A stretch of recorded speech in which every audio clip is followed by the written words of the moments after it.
بسم اللہ الرحمن الرحیم۔ دعا مسلمان میں عقیدہ توحید پختہ کرتی ہے، اور دعا اس دولت کا نام ہے جو صرف مومن کے پاس ہے، کافر کے پاس نہیں۔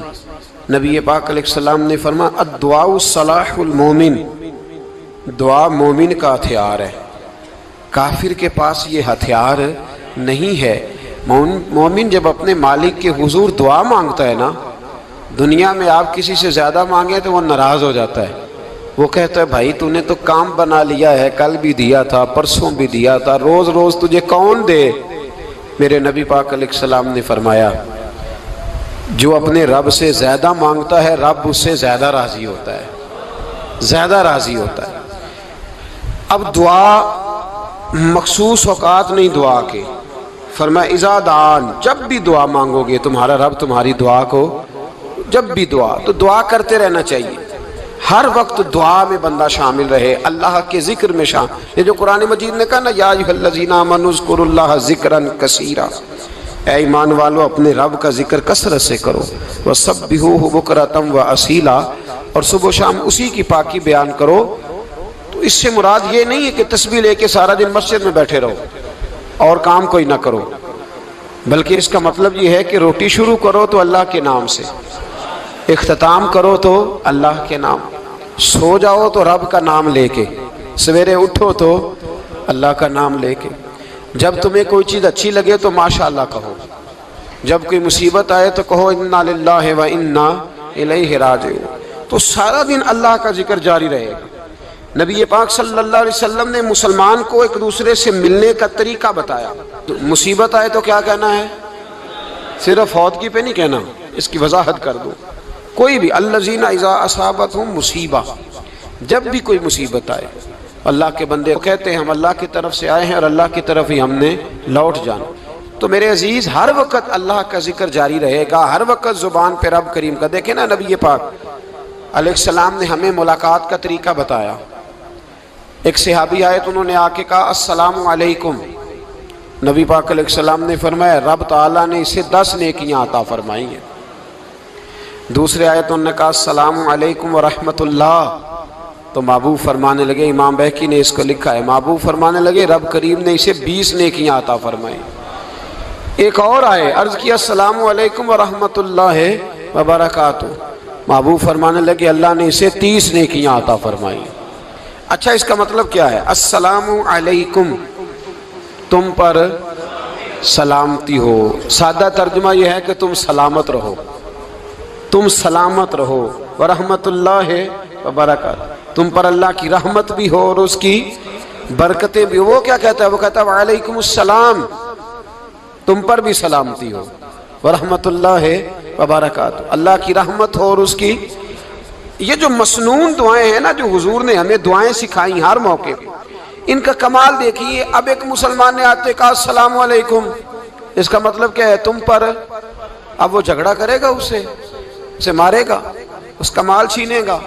اس نے تو آتے ہی کہا ہے تم پر سلامتی ہو۔ تو جو سلامتی کی دعا دینے والے ہیں وہ جیب تھوڑی کاٹیں گے، وہ غبن تھوڑی کریں گے، ڈاکہ تھوڑا ڈالیں گے۔ اسلام نے لفظ ہی وہ سکھایا ہے کہ فرمایا جب تم نے ملنا ہے تو تم نے دعائیں کرنی ہیں ایک دوسرے کے لیے۔ اب ہمارے ہاں نئے نئے لفظ آ گئے، ٹیلی فون اٹھایا تو کہا ہیلو، اس کا کیا ترجمہ ہے؟ کون ہے؟ اس کا کیا ترجمہ ہے؟ جی جناب، اس کا کیا مطلب؟ ہم نے دیکھا بڑے بڑے سمجھدار لوگ السلام علیکم کی بجائے کہتے ہیں کیا حال ہے۔ بھئی کیا عجیب بات ہے، بھئی کیا حال ہے کا کیا مطلب ہوا؟ وہ بعد میں کرنے کی بات ہے۔ اور کچھ تھوڑا سا جو ادیب ہیں، جو بیچارے حروف کے پیچ و تاب میں رہتے ہیں، وہ کہتے ہیں آداب عرض ہے۔ وہ کیا ہوتا ہے جی؟ اسلام نے دعا سکھائی ہے السلام علیکم، یہ کتنی خوبصورت دعا ہے۔ جب آپ گھر کے اندر داخل ہوئے تو آپ نے دعا دی السلام علیکم، یہ دعا دی آپ۔ ایک صحابی حاضر خدمت ہوئے، عرض کی یا رسول اللہ صلی اللہ علیہ وسلم میرے گھر میں غربت رہتی ہے، کیا کروں؟ نبی پاک علیہ السلام نے فرمایا جب بھی گھر جایا کرنا گھر والوں سے سلام لیا کر، گھر والوں سے کیا کہا کر؟ السلام علیکم، جب بھی گھر جائے۔ یعنی گھر آیا، اب گھر والوں نے بتایا کہ ماچس کی ڈبیا تو لے آؤ، اب یہ دکان کونے پہ تھی گھر والے پہ، وہاں سے ماچس کی ڈبیا لے کے واپس گیا تو کہنے لگا السلام علیکم۔ پھر گھر والوں نے کہا ہو بتانا یاد ہی نہیں رہا، چینی بھی ختم ہو گئی ہے۔ تو یہ پھر گیا چینی لینے، لوٹ کے آیا تو کیا کہا؟ جب اللہ چاہتا ہے تو کہے، جب اللہ کے رسول چاہتے ہیں تو کہے۔ اس کا ترجمہ یہ ہے کہ تو کہہ، تو سلام لے۔ اللہ رسول چاہ رہے ہیں کہ تو سلام لے تاکہ تیرے گھر میں سلامتیاں ڈال دی جائیں۔ تو فرمایا سلام لینی ہے تو نے، اور ساتھ تو نے اس طرح کرنا ہے کہ 3 دفعہ سورۃ اخلاص کو پڑھنا ہے۔ امام قرطبی نے اس کو لکھا ہے۔ اس نے کہا حضور غربت بڑی ہے، غربت بڑی ہے تو کہ وظیفہ بتائیں۔ فرمایا جب بھی گھر جاؤ سلام لو اور 3 دفعہ سورۃ اخلاص پڑھو۔ وہ صحابی کہتے ہیں میں پکا ہو گیا۔ اب وہ کچھ دنوں کے بعد، کچھ عرصے کے بعد، کچھ مہینوں کے بعد واپس آئے تو صحابہ کرام علیہم رضوان فرماتے ہماری خواہش تھی کہ یہ کچھ بیان کرے، اب بتائے جو وظیفہ لے کے گیا تھا اس کا رزلٹ کیا نکلا۔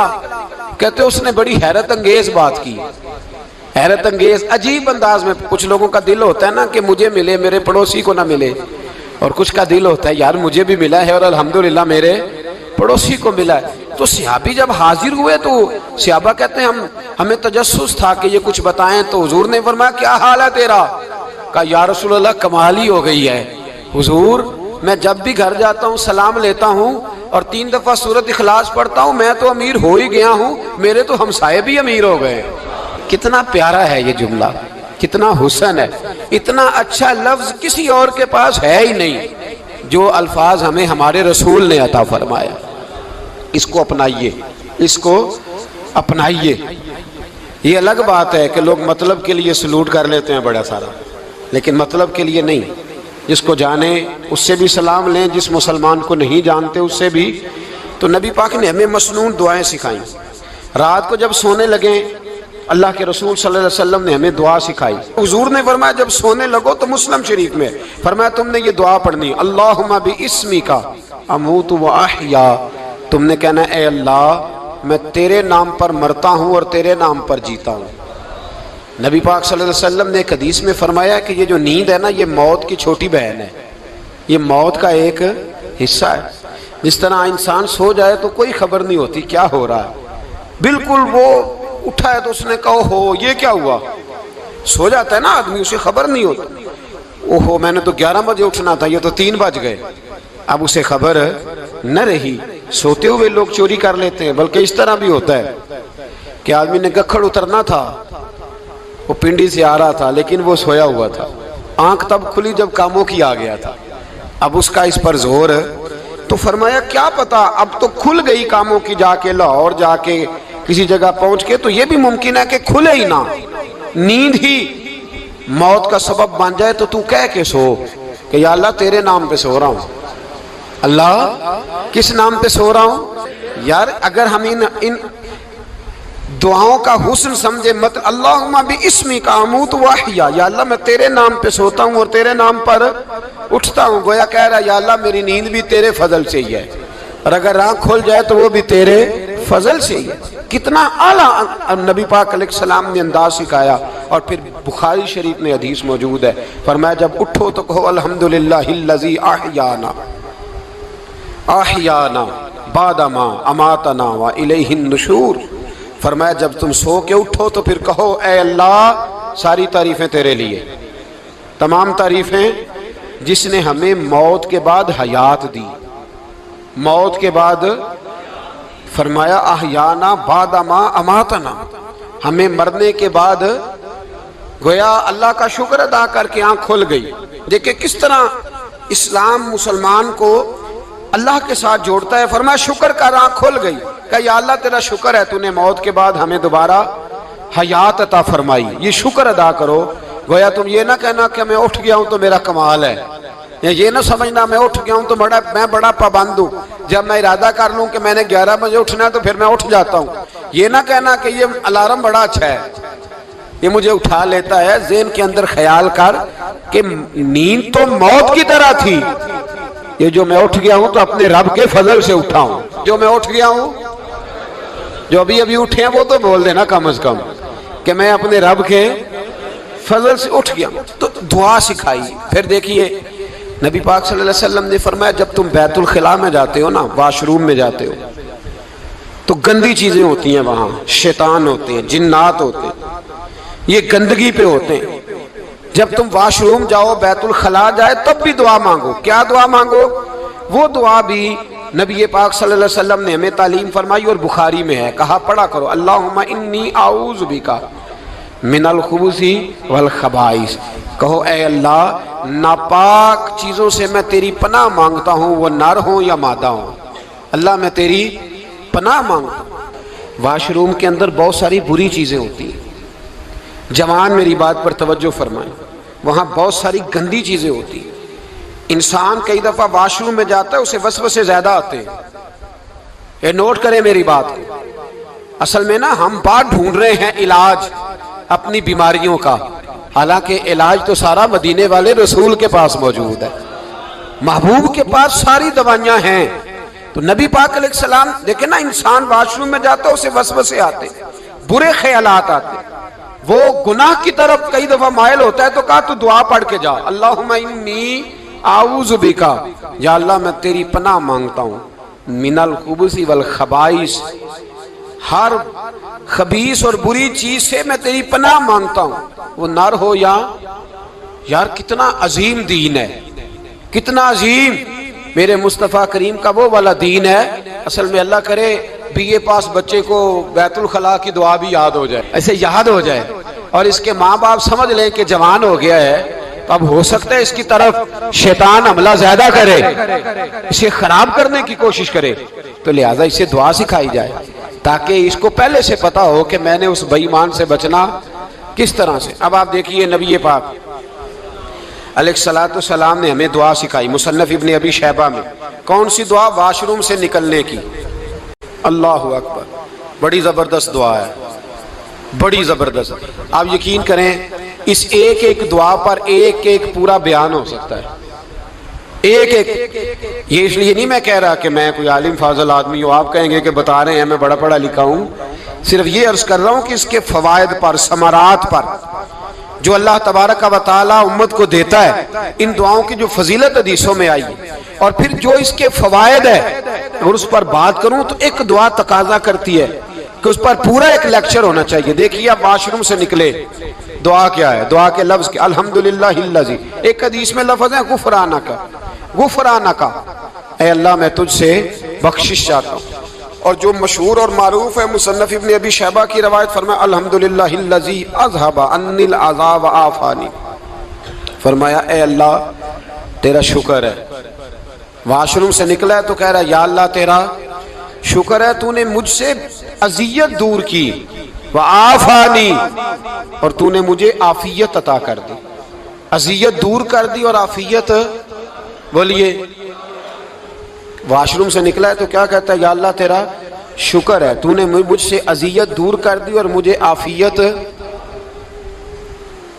ڈاکٹر حکیم ہومیوپیتھک ایک چیز پر متفق کم ہوتے ہیں، پتہ ہے نا آپ کو، لیکن اس بات پر سب کا اتفاق ہے کہ اگر کسی کو قبض ہو جائے نا تو شاید 70 یا 72 بیماریاں لگ جاتی ہیں اس کو۔ اور جب آدمی کو قبض ہوتی ہے نا، پیٹ کے اندر فضلہ جم جاتا ہے، خارج نہیں ہوتا، اس کو اعصاب کی بیماری ہوتی ہے، اس کے ذہن پر اثر ہوتا ہے اس چیز کا۔ آپ یہ مت سمجھیں کہ کھانا کھانا یہ کمال ہے، اللہ نے یہ بھی نعمت بنائی ہے کہ کھانا جب خارج ہوتا ہے تو وہ بھی اللہ کا بہت بڑا احسان ہے۔ تو فرمایا تو سمجھا ہی نہیں، اگر تجھے قبض ہو جاتی، تیرے پیٹ کے اندر وہ چیز جم جاتی، تیرے لیے کتنی تکلیف کا باعث تھی۔ ان لوگوں سے پوچھئے جو اس کے بیمار ہیں، اس کے مریض ہیں، وہ کتنی تکلیف میں رہتے ہیں، سر میں درد ہوتا ہے، سر چکراتے ہیں۔